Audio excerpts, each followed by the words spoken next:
बिस्मिल्लाहिर्रहमानिर्रहीम कुल हुवल्लाहु अहद अल्लाहु समद लम यलिद वलम यूलद वलम यकुल लहू कुफुवन अहद।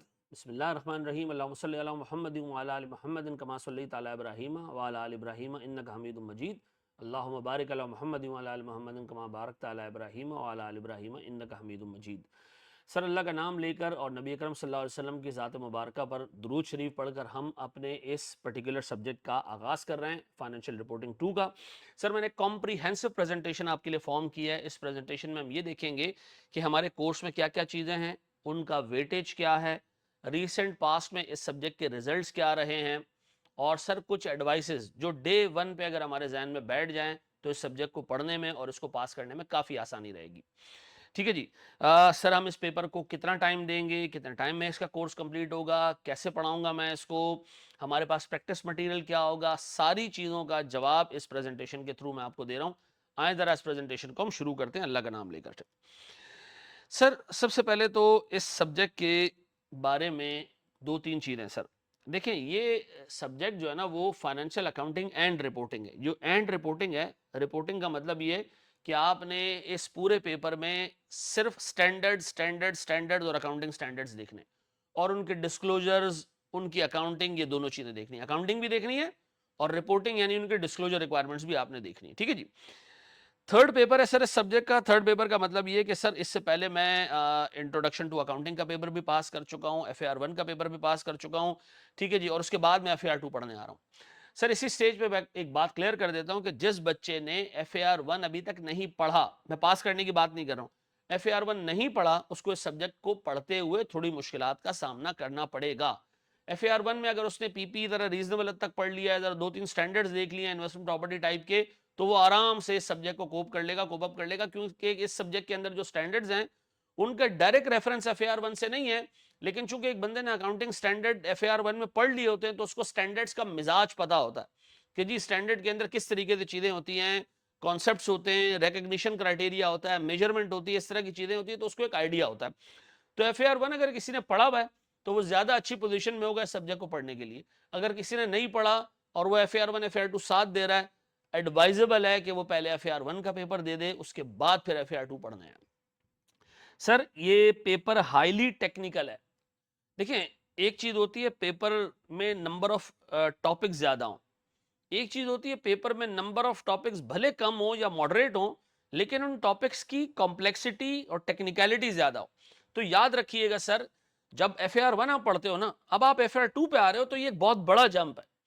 क्योंकि इस पर्टिकुलर पेपर के अंदर ना सिर्फ आप इंडिविजुअल कंपनीज के फाइनेंशियल स्टेटमेंट्स देखेंगे, बल्कि ग्रुप फाइनेंशियल स्टेटमेंट्स भी देखेंगे, आप फाइनेंशियल इंस्ट्रूमेंट्स भी देखेंगे, जो कि एक जमाने में सिर्फ CA फाइनल में था। तो याद रखिएगा ये पेपर इसके दो एस्पेक्ट हैं। एक तो ये FAR 1 से ज्यादा टेक्निकल है, ठीक है जी, और एट द सेम टाइम इसमें वो स्टैंडर्ड्स हैं जो किसी जमाने में CA फाइनल में हुआ करते थे। और इसका और CFAP 1 का बड़ा क्लोज कनेक्शन है। अगर किसी बंदे के फाइनेंशियल रिपोर्टिंग 2 के कॉन्सेप्ट्स अच्छे नहीं हैं, इस पर्टिकुलर लेवल पे जो स्टैंडर्ड्स मौजूद हैं इस कोर्स के अंदर, अगर उस पर उसकी ग्रिप अच्छी नहीं है, बिलीव मी वो फाइनल में आके CFAP 1 में ठीक ठाक मुश्किलात का सामना करना पड़ता है उसको। तो ना सिर्फ आपने इस पेपर को पेपर की हद तक पास करना है, बल्कि इसमें कॉन्सेप्ट्स इस हद तक क्लियर करने हैं कि जब आप इसको कनेक्ट करेंगे CFAP 1 के साथ यानी फाइनल में जाके, तो फिर आपको चीजें समझ में आएंगी, समझ में आना शुरू होंगी कि यार मैंने चीजें नीचे पढ़ी थी अब कनेक्ट हो रही हैं। तो अगर आपका बुनियादी सही नहीं होगा तो सर CFAP 1 में बहुत सारे बच्चों की जो अटेम्प्ट्स लगती हैं, उसका एक मेन रीजन ये होता है कि उनकी अकाउंटिंग की बुनियाद जो FAR 1 और FAR 2 लेवल पे बननी चाहिए वैसी नहीं बनी हुई होती है। तो याद रखिएगा मैं इस सब्जेक्ट को दो दो दो ऑब्जेक्टिव्स रख के पढ़ाऊंगा। एक तो आपको पेपर पास कराना है, दूसरा आपको इस लायक बनाने के जब आप इंशाल्लाह CA फाइनल में आए पढ़ने के लिए, तो आप पहले से उसकी जो ग्राउंड नॉलेज है वो लेकर आए हो, ताकि उसके ऊपर हम फिर बिल्डिंग खड़ी कर सकें।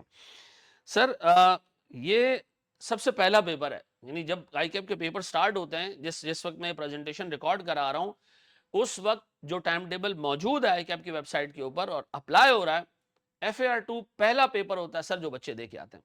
तो उसमें सबसे अच्छी बात यह है कि इससे पहले आपको रिवीजन का ठीक ठाक टाइम मिल जाएगा। ऐसा नहीं कि आप कुछ पेपर दे कर आ रहे होंगे और आपको अगला पेपर देना होगा, नहीं, आप आराम से 3-4 दिन आपके पास रिवीजन का टाइम होगा, तो आप आराम से इस सब्जेक्ट को रिवाइज कर सकते हैं थॉरली। ठीक है जी। अगेन सर आपके पास डबल एंट्री पे कमांड होनी चाहिए आपकी इस सब्जेक्ट को पढ़ने के लिए। मैं आपको नहीं कह रहा हूं कि आपको पीपी की डिटेल नॉलेज होनी चाहिए, आपको इन्वेस्टमेंट प्रॉपर्टी की डिटेल नॉलेज होनी चाहिए, आपको बोरिंग कॉस्ट की डिटेल नॉलेज होनी चाहिए, नहीं। मैं आपसे ये कह रहा हूं कि आपको डबल एंट्री बनानी आनी चाहिए। अगर मैं आपसे कहूं जी क्रेडिट पे सेल्स हुई है तो आपको पता हो जी account receivable debit sales credit. अगर मैं आपको कहूं जी कि हमने एक पीपी खरीदा और वो डेप्रिशिएट हो रहा है तो आपको पता होना चाहिए डेप्रिसिएशन डेबिट और अलाउंस फॉर डेप्रिसिएशन क्रेडिट। यानी आपको डबल एंट्री पे एक रीजनेबल कमांड होनी चाहिए। और याद रखिएगा FAR 1 में जो आपने स्टैंडर्ड्स पढ़े हैं और जो इस लेवल पे स्टैंडर्ड पढ़ोगे उनमें कोई कोई कनेक्ट इतना नहीं है, लेकिन सिर्फ एक जगह मसला आता है कंसोलिडेशन में। वहां वो सारे पुराने स्टैंडर्ड जो आप कैफ 1 में देखकर आ रहे होते हैं वो आपको जो है वो रिक्वायर्ड होते हैं, उनकी नॉलेज रिक्वायर्ड होती है। अदरवाइज बाकी बहुत सारे स्टैंडर्ड्स के अंदर आपको पुराने स्टैंडर्ड्स की बेसिक नॉलेज भी हो तो काम चल जाएगा। ठीक है जी। अच्छा जी, हम एक स्टेप आगे बढ़ते हैं जनाब। सर हमारे पास इसके इस पर्टिकुलर कोर्स के अंदर कितनी चीजें हैं। देखिए मैंने एक लाइन यहाँ लिखी है, not a long list of topics but the devil lies in the details. Sir लंबी चौड़ी लिस्ट नहीं है कि 25 टॉपिक है 26 टॉपिक है, ऐसा नहीं है सर। हमारे पूरे सिलेबस को आई कैप ने 3 हिस्सों में डिवाइड किया है। सबसे पहला जो हिस्सा है हमारे पास वो है फाइनेंशियल स्टेटमेंट्स का। ठीक है जी। अच्छा, फाइनेंशियल स्टेटमेंट्स का मतलब है कि 5 कंपोनेंट्स। ठीक है जी, 5 कंपोनेंट्स का मतलब है हमारे पास स्टेटमेंट ऑफ फाइनेंशियल पोजीशन, जिसको आप उर्दू जुबान में आसान अल्फाजों में बैलेंस शीट कहते हैं। Statement of comprehensive income sir जो हमारा प्रॉफिट एंड लॉस स्टेटमेंट कहलाता है। Statement of changes in equity, ये अभी आप सुनकर आ रहे होंगे FAR 1 में। और हमारे पास सर इसी तरह स्टेटमेंट ऑफ कैश फ्लोज या कैश फ्लो स्टेटमेंट, ऐसा। ठीक है जी, ये 4 चीजें जो हम देख कर आ चुके हैं। एक हमारे पास है नोट्स। ठीक है जी, याद रखिएगा मेरे बच्चों, फाइनेंशियल स्टेटमेंट्स पे ये दो चीजें आप इंट्रोडक्शन टू अकाउंटिंग में देख के आ गए, ये 2 चीजें आप FAR 1 में देख के आ गए। ठीक है जी। सर इस स्टेज के ऊपर आई कैप का एग्जामिनर नोट्स पे ज्यादा फोकस रखेगा। ठीक है जी। और नोट्स सर हमारे पास 2 टाइप के होते हैं। एक वो नोट्स हैं जो IFRS की रिक्वायरमेंट्स हैं, और एक वो नोट्स हैं जो हमारे कंपनी लॉ की रिक्वायरमेंट है। ठीक है जी। कंपनी लॉ में फाइनेंशियल स्टेटमेंट्स, कंपनी के फाइनेंशियल स्टेटमेंट्स बनाने का तरीका दिया हुआ है, कुछ एडिशनल नोट्स दिए हुए, वो भी आपको पता होने चाहिए। और जो IFRS के रिक्वायर्ड नोट्स हैं वो भी आपको पता होने चाहिए, दोनों आपको पता होने चाहिए। ठीक है। तो एक तो फाइनेंशियल स्टेटमेंट्स, अच्छा ऊपर वाली सारी चीजें भी टेस्ट हो सकती हैं, स्टेटमेंट ऑफ फाइनेंशियल पोजीशन भी टेस्ट हो सकता है, स्टेटमेंट ऑफ कॉम्प्रिहेंसिव इनकम भी टेस्ट हो सकता है, नीचे वाली 2 चीजें भी टेस्ट हो सकती है, नोट्स भी टेस्ट हो सकते हैं। लेकिन मेनली यहां पर जो है वो नोट्स टेस्ट होते हैं। सर यहां मैंने लिखा है नो होल्ड्स बार्ड, इसका मतलब किसी भी स्टैंडर्ड को जो आप पहले पढ़कर आ चुके हो और जो आप FAR 2 में पढ़ोगे, जो पहले पढ़कर आ चुके हो और जो FAR 2 में पढ़ोगे, दोनों की टेस्टिंग यहां हो सकती है। ठीक है जी। तो नो होल्ड्स बार्ड का मतलब रेसलिंग का एक मैच होता है ना, जिसमें आपके हाथ में जो आए सामने वाले कंपोनेंट को आप टिका सकते हो, मार सकते हो हथौड़ों से, सीढ़ियों से। आपने शायद रेसलिंग देखी ना हो, लेकिन नो होल्ड्स बार्ड का मतलब ये 25 से 35 नंबर है। ठीक है जी। सर यहां पर एग्जामिनर आपसे कुछ भी पूछ सकता है। अच्छा, दूसरी बड़ी इंपॉर्टेंट चीज ये सर कि इसके अंदर 3 टॉपिक्स हैं। एक है कंसोलिडेशन, एक है इन्वेस्टमेंट इन एसोसिएट, और जो मैंने अभी आपको सारी बातें बताई हैं पॉइंट नंबर 3 के लिए थी, इंडिविजुअल फाइनेंशियल स्टेटमेंट्स के लिए। अच्छा जरा एक चीज और समझ लें। से मिसाल के तौर पर एक कंपनी है, कंपनी ए। कंपनी ए ने कंपनी बी के सारे शेयर्स स्टॉक मार्केट से परचेज कर लिए। कंपनी बी के सारे डिसीजंस कंपनी ए लेती है, क्योंकि सारे के सारे शेयर्स कंपनी ए के पास हैं। तो कंपनी ए बन गई पेरेंट, कंपनी बी बन गई सब्सिडरी। अब बताएं यहां कितनी कंपनीज हैं? यहां 2 कंपनीज हैं, पेरेंट भी है सब्सिडरी भी है। ठीक है जी। पेरेंट अपने फाइनेंशियल स्टेटमेंट्स बनाएगा, सब्सिडरी अपने फाइनेंशियल स्टेटमेंट्स बनाएगी। ये स्टेटमेंट्स कहलाते हैं इंडिविजुअल और सेपरेट फाइनेंशियल स्टेटमेंट्स। लेकिन लॉ और हमारे अकाउंटिंग स्टैंडर्ड्स पेरेंट कंपनी को कहते हैं कि खानदान के भी अकाउंट्स बनाओ। खानदान का मतलब यानी ए और बी को एक एंटिटी बना के पूरे खानदान के फाइनेंशियल स्टेटमेंट्स बनाओ, वो कहलाते हैं कंसोलिडेशन, कंसोलिडेटेड फाइनेंशियल स्टेटमेंट्स। तो आपके कोर्स में इंडिविजुअल फाइनेंशियल स्टेटमेंट्स भी हैं, कंसोलिडेटेड फाइनेंशियल स्टेटमेंट्स भी हैं। इंडिविजुअल फाइनेंशियल स्टेटमेंट्स के मेनली नोट्स टेस्ट होते हैं, और कंसोलिडेशन में पूरा पूरा बैलेंस शीट और statement of comprehensive income test होता है। ठीक है जी। आपके कोर्स में sir statement of changes in equity consolidation की नहीं है, और आप लोगों के कोर्स के अंदर सर कैश फ्लोज जो ग्रुप का कैश फ्लो है यानी कंसोलिडेटेड कैश फ्लो नहीं है। यानी कंसोलिडेशन में सिर्फ 2 चीजें, स्टेटमेंट ऑफ फाइनेंशियल पोजीशन और स्टेटमेंट ऑफ कॉम्प्रिहेंसिव इनकम। और इंडिविजुअल अकाउंट्स में वो कोई भी चीज पूछ सकता है, आमतौर पे सर वो नोट्स ही पूछता है। मैं फिर बार बार रिपीट कर रहा हूं, वो सिर्फ नोट्स ही पूछता है। ठीक है सर। हमारे पास कोर्स में ये, अच्छा सर P2 और T2 क्या है? ये क्या 2 बसों के नाम है? नहीं सर, P2 का मतलब है प्रोफिशिएंसी, यानी सवाल का लेवल कितना मुश्किल होगा, आसान होगा? P1, 3 लेवल्स है हमारे पास सर कोर्स में, P1, P2, P3। P1 का मतलब है बेसिक क्वेश्चन, आसान सवाल, बिल्कुल बेसिक आइडिया टेस्ट होगा। P2 थोड़ा सा मुश्किल सवाल होगा, एडवांस क्वेश्चन होगा, एप्लीकेशन होगी स्टैंडर्ड की। P3 सर बड़ा क्वेश्चन होगा, केस स्टडी होगी, ठीक ठाक एप्लीकेशन होगी सर स्टैंडर्ड की, और कॉम्प्लेक्स सवाल होगा। तो हमारे पूरे कोर्स में सर P2 है, P3 नहीं है। यानी आपके पास एक बेसिक से ऊपर का लेवल है, लेकिन सिग्निफिकेंट एडवांस से नीचे का लेवल है। यानी सर एक ऐसा लेवल है जो बिल्कुल बेसिक भी नहीं है और सिग्निफिकेंटली एडवांस भी नहीं है। अच्छा सर ये T1, T2, T3 क्या है? T1 का मतलब है टेस्टिंग लेवल, यानी आई कैप T1 का मतलब है सिर्फ 8 नंबर से ज्यादा का सवाल नहीं पूछ सकता, मैक्सिमम मार्क्स 8। T2 का मतलब है मैक्सिमम मार्क्स 20। T3 का मतलब है मैक्सिमम मार्क्स 25। ठीक है जी। लेकिन हमारे पूरे कोर्स में T1 और T2 ये T3 नहीं है, P1 और P2 है, P3 नहीं है, इनफैक्ट P1 भी नहीं है, सारे P2 ही है। सारे सारे लेवल, सारे जितने स्टैंडर्ड है P2 लेवल में, यानी एडवांस क्वेश्चन आएंगे इनके, सिग्निफिकेंटली एडवांस नहीं होंगे, एडवांस जरूर होंगे। और सर कोई क्वेश्चन मैक्सिमम 8 नंबर के लिए टेस्ट होगा कोई स्टैंडर्ड, और कोई स्टैंडर्ड मैक्सिमम 20 नंबर के लिए टेस्ट होगा। तो जो पहला हमारे पास सर कोर्स के अंदर मौजूद है फाइनेंशियल स्टेटमेंट्स, इसके अंदर कंसोलिडेशन भी है, इसके अंदर इंडिविजुअल स्टेटमेंट्स भी हैं, और इंडिविजुअल अकाउंट्स में सिर्फ और सिर्फ आपसे वो आम तौर पे नोट्स ही टेस्ट कर रहा होता है। सर दरमियान में एक चीज आ रही है, इन्वेस्टमेंट इन एसोसिएट। सर जब आप किसी एंटिटी में 50% या उससे कम, 50% या उससे कम शेयर्स खरीदने, 50% से ज्यादा नहीं, 50% ज्यादा खरीदोगे तो आप कंट्रोल कर लोगे, सब्सिडरी बन जाएगी। सर अगर आप 50% तक किसी कंपनी में शेयर्स खरीदते ना, तो वो एसोसिएट कहलाती है, और उसकी अकाउंटिंग का एक स्पेसिफिक तरीका है, वो आपने यहाँ सीखना है।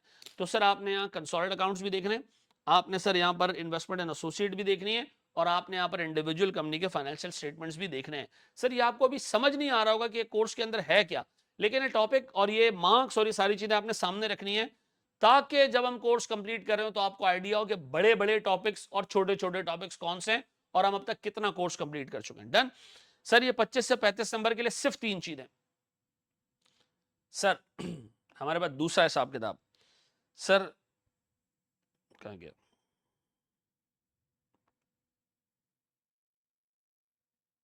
सेकंड हमारे पास है accounting for non current assets. अच्छा नॉन करंट एसेट्स आप अभी FAR 1 में देख कर आ रहे हो, investment property non current assets, PP non current assets, लेकिन यहां पर नॉन करंट एसेट्स थोड़े स्पेशल नेचर के, ठीक है जी, थोड़े डिफरेंट नेचर के नॉन करंट एसेट्स हैं, ठीक है जी, स्पेशलाइज्ड नेचर के नॉन करंट एसेट्स हैं। इसके नंबर भी 25 से 35 हैं। सर ये हैं कौन कौन से? ये 4 स्टैंडर्ड्स हैं इसके अंदर सर। IFRS 9, यानी आप किसी कंपनी के शेयर्स खरीद लें, किसी कंपनी के बॉन्ड्स खरीद लें, उसकी अकाउंटिंग कैसे करनी है यहां सीखेंगे, मोस्ट इंपॉर्टेंट। सर कोई किराए पे एसेट ले आया, इसकी अकाउंटिंग कैसे होगी? किराए पे एसेट लाने को लीज कहते हैं, ठीक है जी। इंटेंजिबल्स, इंटेंजिबल्स की अकाउंटिंग कैसे होगी? ये इंटेंजिबल के साथ साथ एक और चीज है SIC 32, वेबसाइट की कॉस्ट, यानी हमने वेबसाइट बनाई तो उसकी कॉस्ट को एक्सपेंस आउट कर दें या कैपिटलाइज करें। सर हमारे पास एग्रीकल्चर, सर हमारे पास जो घर में सर दुम्बे उम्बे पल रहे हैं, ठीक है जी, जो हमने दूध बेचने के लिए रखे हुए हैं, या हमने दुम्बे बड़े हो जाएंगे तो मजीद दुम्बे प्रोड्यूस करेंगे, इसके लिए रखे हुए हैं। तो सर हमारे पास एक स्टैंडर्ड एग्रीकल्चर का, यानी बायोलॉजिकल एसेट्स को कैसे लेके चलना है, एग्रीकल्चरल प्रोड्यूस को कैसे लेके चलना है, वो हम इसमें सीखेंगे। तो 4 स्टैंडर्ड है सर, चारों P2 लेवल पे। सर इसके अंदर से फाइनेंशियल इंस्ट्रूमेंट्स मैक्सिमम 8 नंबर का टेस्ट होगा, एग्रीकल्चर मैक्सिमम 8 नंबर का टेस्ट होगा, और ये दोनों मैक्सिमम 20-20 नंबर के टेस्ट हो सकते हैं, ठीक है जी। इन 4 स्टैंडर्ड से 25 से 35 नंबर के सवाल बनेंगे। और सर उससे पहले जो हमने कंपोनेंट देखा था 25 से 35 का फाइनेंशियल स्टेटमेंट्स का, उसमें 3 चीजें थी, 3 टॉपिक्स थे, और उससे 25 से 35 नंबर के सवाल। यानी सर अगर किसी बंदे को ये 7 चीजें आती हैं यार, तो 70 नंबर का पेपर तो उसके हाथ में, 50 से 70 एवरेज 60 नंबर का पेपर तो हाथ में। तो ये आज से गेस्ट पेपर ले लो कि इन पर्टिकुलर स्टैंडर्ड से 60 नंबर का पेपर बनेगा। लेकिन प्यारे भाई इतना आसान नहीं है ये, ठीक है जी, पढ़ेंगे इसको हम इंशाल्लाह डिटेल में। इन 2 एरियाज पे हमारे तकरीबन तकरीबन 60% से 70% टाइम भी लगेगा। फिर हमारे पास तीसरा एरिया आता है other standards and ethics. Sir ये 35 से 45 नंबर का है, और इसमें डिफरेंट टेक्निकल ट्रांजैक्शन हैं जो आपने देखनी है, और सर इसमें हमारे पास स्टैंडर्ड्स हैं थोड़े ज़्यादा। सर वैसे तो ये 7 बन जाते हैं, लेकिन हमने इसको 6 में समेट दिया। Sir revenue from contracts with customers, sir maximum 20 number का आ सकता है। ऑपरेटिंग सेगमेंट्स आसान स्टैंडर्ड है सर ये। अच्छा ये स्टैंडर्ड है, इसमें क्या है ये हम आगे जाके देखेंगे, ठीक है। 8 नंबर का आ सकता है। इनकम टैक्स के ऊपर पूरा स्टैंडर्ड है, ठीक है जी। सर बहुत बहुत सारे बच्चों के जहन में ये होता है कि अगर हमने टैक्स नहीं पढ़ा तो क्या हम ये सब्जेक्ट पढ़ सकते हैं? आराम से पढ़ सकते हो, कोई मसला नहीं है, ठीक है जी। Provisions and events after reporting date, events after reporting date, ये 2 स्टैंडर्ड्स हैं जो इसमें शामिल हैं। ये भी T2 लेवल पर हैं। Sir accounting for changes in foreign currency rates, ये भी है सर हमारे पास। कोड ऑफ एथिक्स सर 1, 2 और 3 ये छोटे स्टैंडर्ड्स हैं, ये तकरीबन 8 नंबर के पूछेगा एग्जामिनर मैक्सिमम।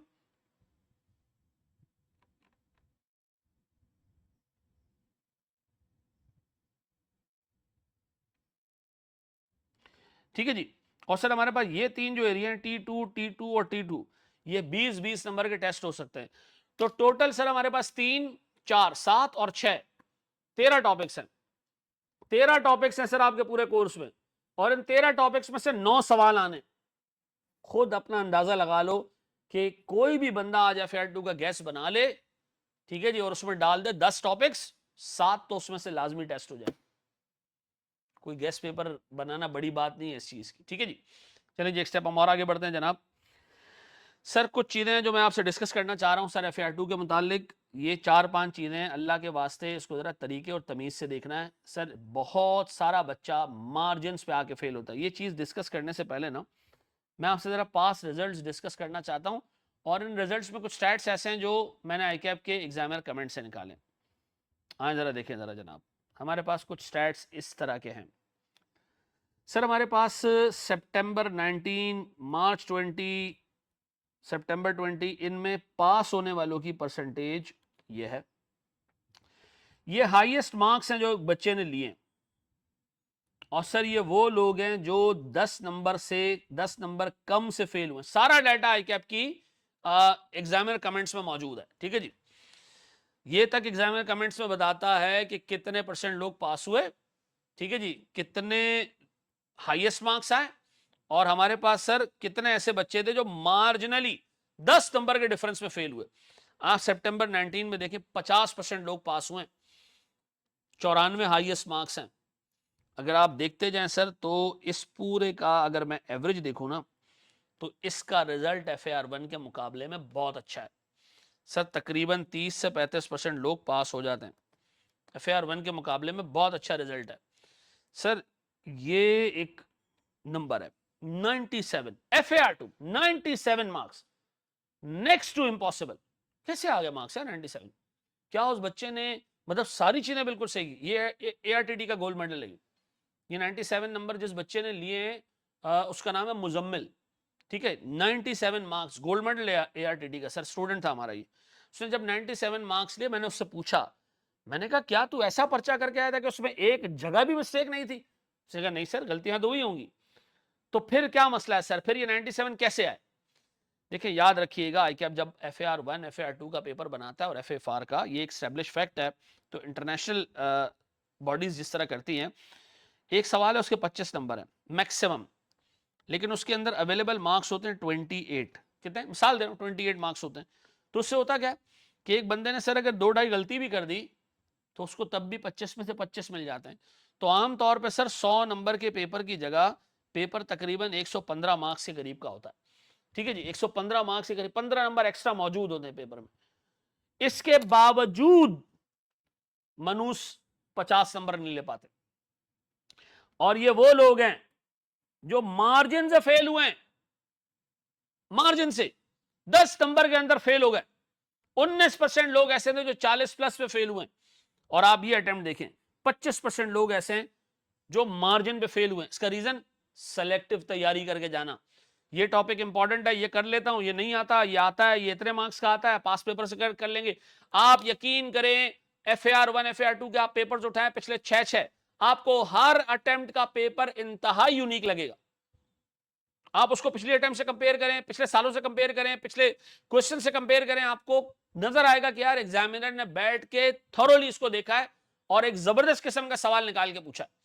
जिस बंदे के कॉन्सेप्ट क्लियर नहीं है, सिर्फ प्रैक्टिस करके, सिर्फ पास पेपर के सॉल्यूशंस याद करके किसी के अच्छे भी इसके पेपर ये पेपर पास नहीं कर सकते।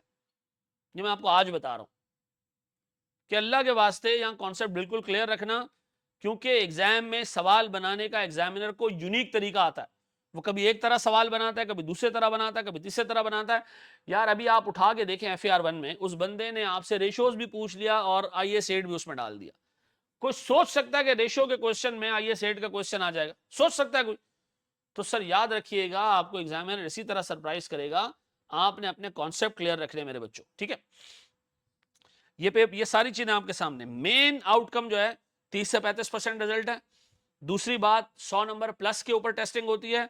तीसरी बात, मोस्ट इंपॉर्टेंट बात जो मैंने आपको बताई, मार्जिन से जो लोग फेल हो रहे हैं उसका रीजन अभी आगे हम एग्जामिनर कमेंट्स में डिस्कस करेंगे, ठीक है जी। बड़े स्टेप और आगे सर, हमारे पास एक स्टेप और आगे जाए।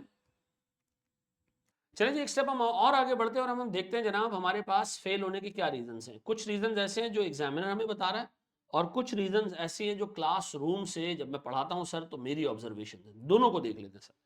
सबसे पहले हम देखते हैं एग्जामिनर क्या कह रहा है सर। ये हमारे पास लास्ट अटेम्प्ट के कमेंट्स हैं जो एग्जामिनर ने दिए। ये कह रहे हैं जनाब, the current result of 35% is higher than the previous result of 27%।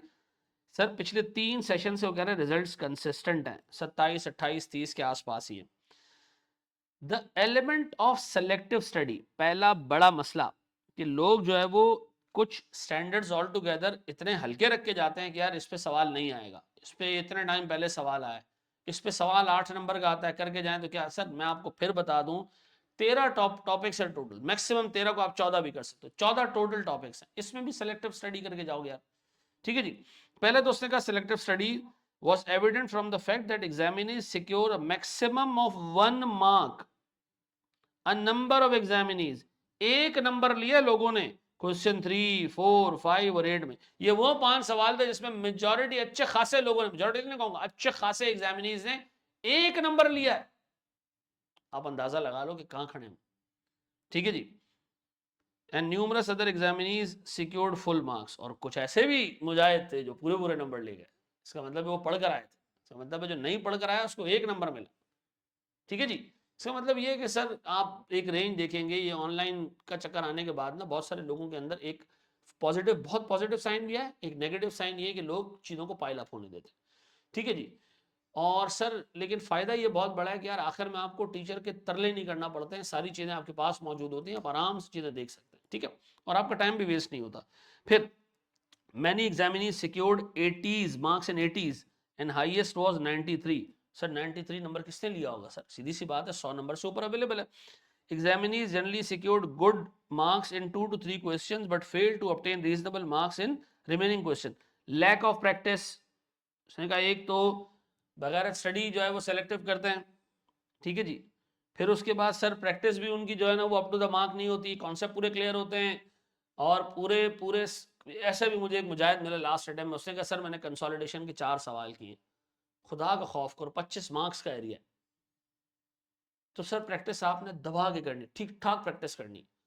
देखो इस कोर्स को मैं खत्म कराने में तकरीबन को 150 घंटे लूंगा, उस 150 घंटों में टोटल जो कॉन्सेप्ट्स होते हैं ना वो तकरीबन 45 से 50 घंटे के होते हैं, 100 घंटे से ऊपर की प्रैक्टिस है, ठीक है जी। फिर वो कह रहे जनाब, the lack of practice was evident from the answer script, many examinees were found struggling to obtain easy marks. Fail होने का सबसे बड़ा रीजन, ठीक है जी। अब ये तीसरा बड़ा reason, workings were mostly haphazard and consequently partial marks could not be awarded as the trial of calculation was not available. मिसाल के तौर पर आपने एक फिगर लिख दी है सेल्स 400, भी कहां से आई है सेल्स, गलत है ये सेल, 0 नंबर। आपने ऐसे दिखाया जी सर मैंने 50 यूनिट हैं, 50 रुपए की सेलिंग प्राइस है, 8 यूनिट है, तब 400 आया। अब एग्जामिनर ने देखा इसमें यूनिट सही है, रेट गलत उठा लिया, आधे नंबर दे दो। इसका मतलब है वर्किंग आपने दिखानी है, और वर्किंग दिखाने में सबसे बड़ा फायदा ये है कि पार्शियल नंबर आपको मिल जाते हैं, पूरे नहीं कटते आपके अगर एक चीज गलत होती है, ठीक है जी। तो आपने वर्किंग करनी है। अब बताएं इस एक अटेम्प्ट के एनालिसिस से हमें पता चला सिलेक्टिव स्टडी नहीं करनी, प्रैक्टिस बहुत दबा के करनी है, और कोशिश करनी है कि ज्यादा से ज्यादा वर्किंग हम दिखाएं, फजूल वर्किंग ना दिखाएं, बिला वजह की ना दिखाएं, जो डिटेल्ड वर्किंग है वो दिखाएं। कोशिश करें कि सर अगर हमारा एंड रिजल्ट गलत भी निकले तब भी हमें नंबर मिल जाए उसके, ठीक है जी। फिर एक और अटेम्प्ट के क्वेश्चन, एक और अटेम्प्ट के सर हमारे पास एग्जामिनर कमेंट्स हैं।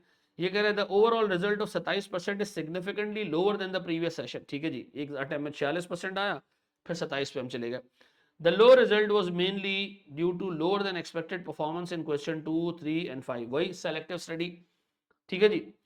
अब देखो, which prevented many marginal cases from crossing the line. बहुत सारे बच्चे ऐसे थे जो 40 और 50 के बीच में थे, एक झटका लगता आगे निकल जाते, नहीं गए।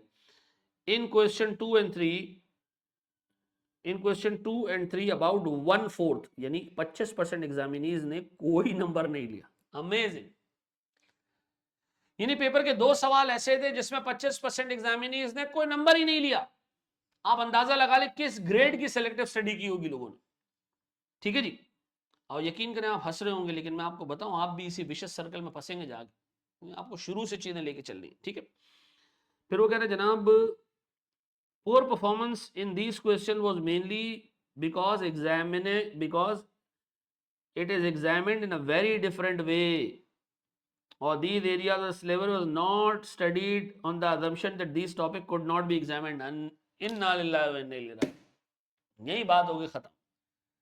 सेलेक्टिव स्टडी ये नहीं आता पेपर में, हमारे टीचर ने गैस पेपर दिया उसमें नहीं आ रहा, ये गरीब तबाह दे, मामला आउट है सर फिर।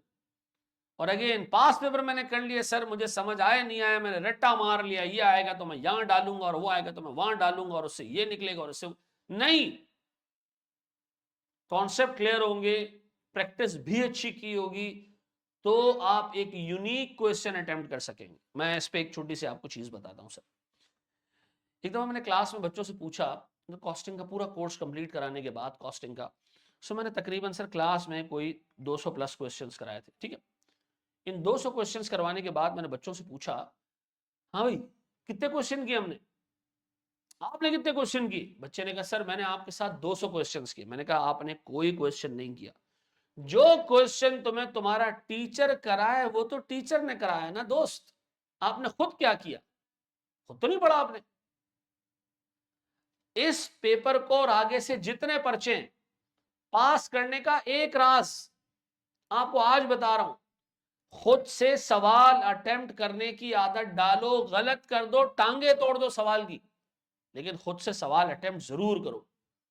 गलत होगा ना, सोल्यूशन देख लो, अच्छा यार मैं यहां मिस कर गया था, लिख लो उस सवाल के ऊपर कि इस सवाल में ये चीज यूनिक है जो मुझे अलग से देखनी चाहिए, ठीक है जी।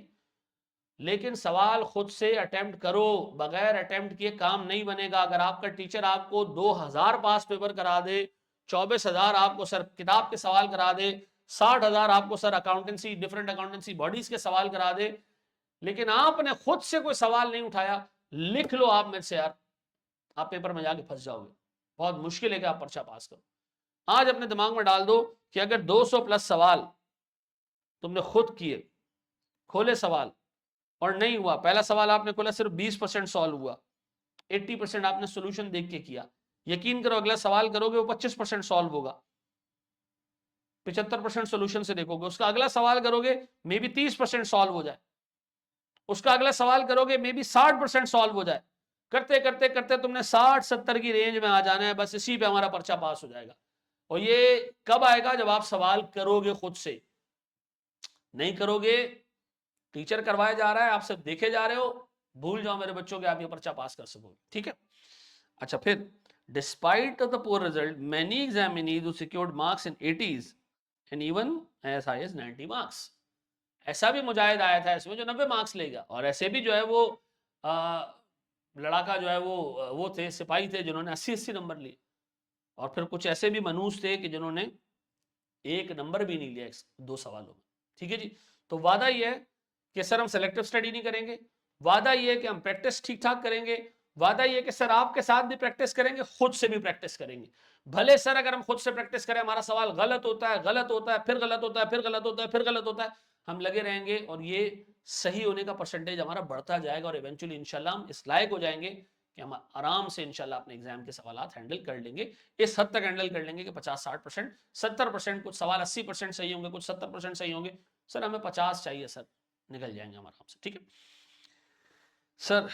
One of the most and important comment by the examiner, ये है मेन चीज जो मैं आपसे डिस्कस करना चाह रहा हूं सर। एक अटेम्प्ट में एक सवाल आया सर, 16 नंबर का लीज का सवाल आया, ठीक है, और उसी अटेम्प्ट में सर कोई 22 नंबर का कंसोलिडेशन का सवाल भी है। इस 16 नंबर के लीज के सवाल में जितनी डिटेल्ड वर्किंग और काम है ना, ये 22 नंबर का सवाल आधे टाइम में सॉल्व हो जाता। फिर ये कैसे मार्किंग हुई है भाई?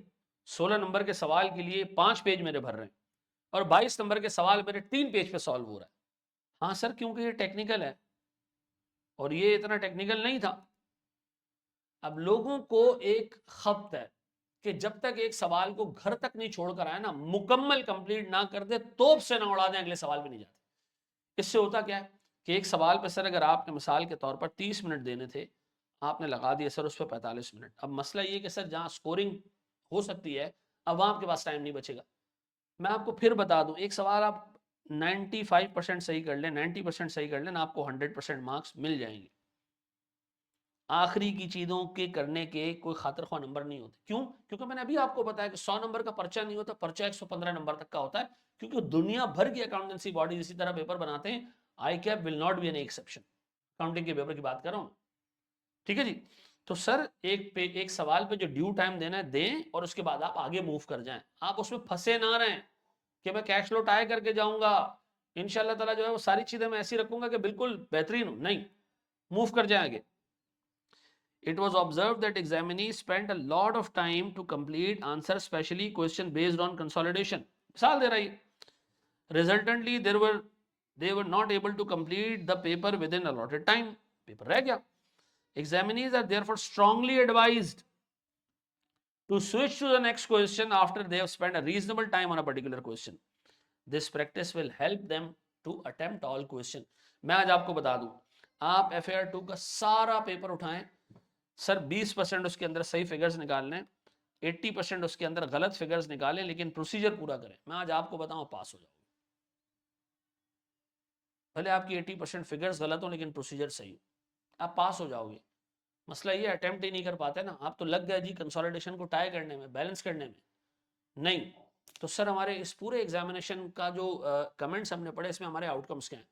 सेलेक्टिव स्टडी नहीं करेंगे, दबा के प्रैक्टिस करेंगे, ठीक ठाक प्रैक्टिस करेंगे, खुद से सवाल सॉल्व करेंगे, अटेम्प्ट करें, फंसेंगे सोल्यूशन देखेंगे, फिर अटेम्प्ट करेंगे, मजीद सवाल अटेम्प्ट करेंगे, थोड़ा सा ज्यादा अटेम्प्ट होगा, उसके बाद और ज्यादा अटेम्प्ट होगा, उसके बाद और ज्यादा अटेम्प्ट होगा। फिर सर पेपर के दिन बैठ के एक सवाल पे एक लिमिटेड टाइम लगाएंगे, जो उसका अलॉटेड टाइम है। उसके बाद 1-2 मिनट ऊपर भी होगा तो कोई टेंशन नहीं, उसके बाद हम मूव कर जाएंगे सेकंड क्वेश्चन में। क्यों? क्योंकि अगर एक क्वेश्चन में 100% सही भी कर लूँ तब भी मुझे सर उसके 20 नंबर मिलने हैं, 90% सही कर लूँ मुझे तब भी 20 नंबर मिलने हैं। तो सर एक रीजनेबल टाइम के बाद आप मूव कर जाए आगे, ठीक है जी। ये तो एग्जामिनर के सर सारे कमेंट से जो वो समझता है सर, ठीक है जी। और ये मेन कमेंट से सर कुछ चीज़ें मैं आपसे डिस्कस करना चाह रहा हूँ। ये सर मेरी अपनी क्लासरूम की ऑब्जर्वेशन है। देखो लोग क्या करते हैं, आसान एरिया पे ठीक ठाक टाइम लगा देते हैं, लेकिन जो कॉम्प्लेक्स एरिया होता है जिससे कॉम्प्लेक्स सवाल बनने वो छोड़ देते हैं। आप इवन यार एक डेफर टेक्स का एरिया है, मुश्किल है, ठीक ठाक मुश्किल है, IFRS 15 है, लोग इस पर टाइम नहीं देते।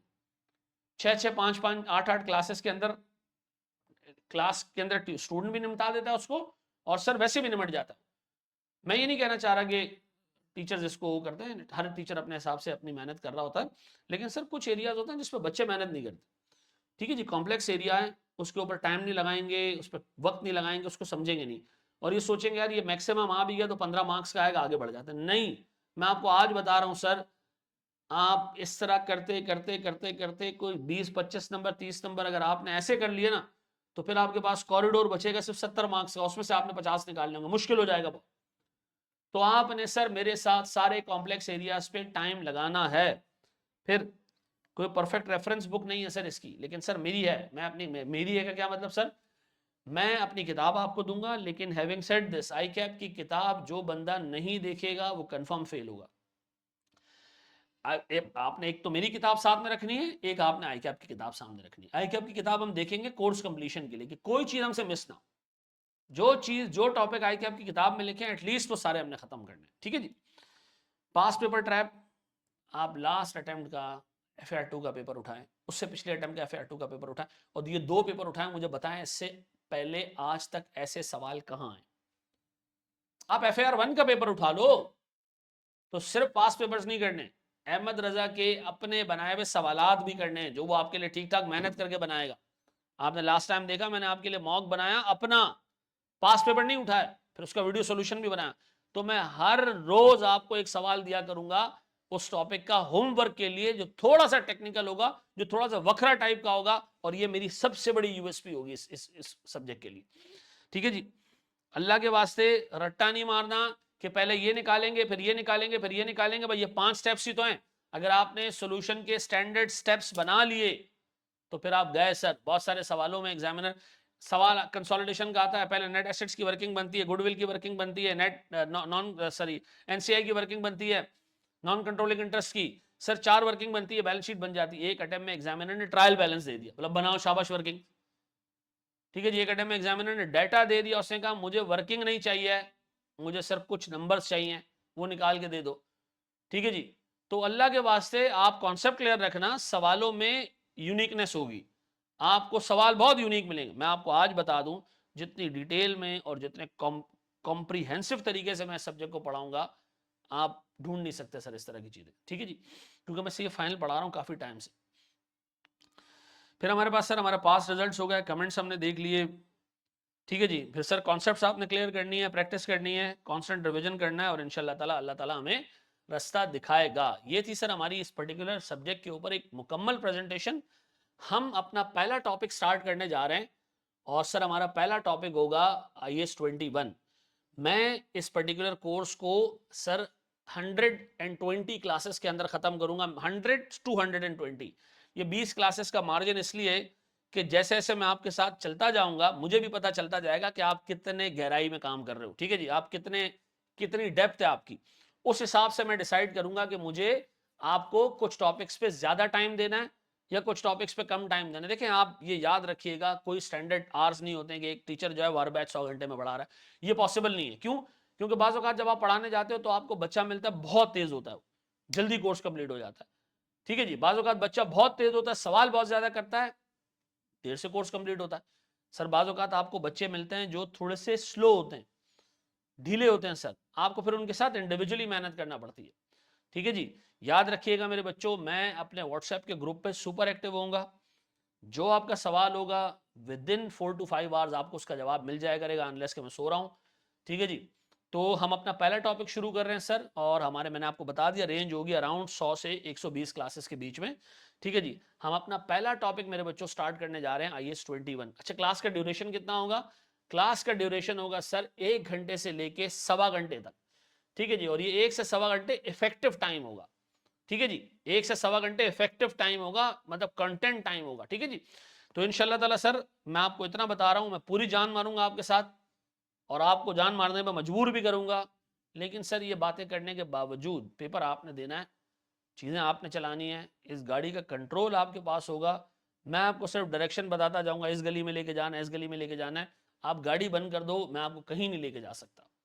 ठीक है जी, अल्लाह का नाम लेते हैं हम सर, अपना पहला टॉपिक शुरू करते हैं इस वीडियो के फौरन बाद। थैंक यू वेरी मच, अस्सलाम वालेकुम।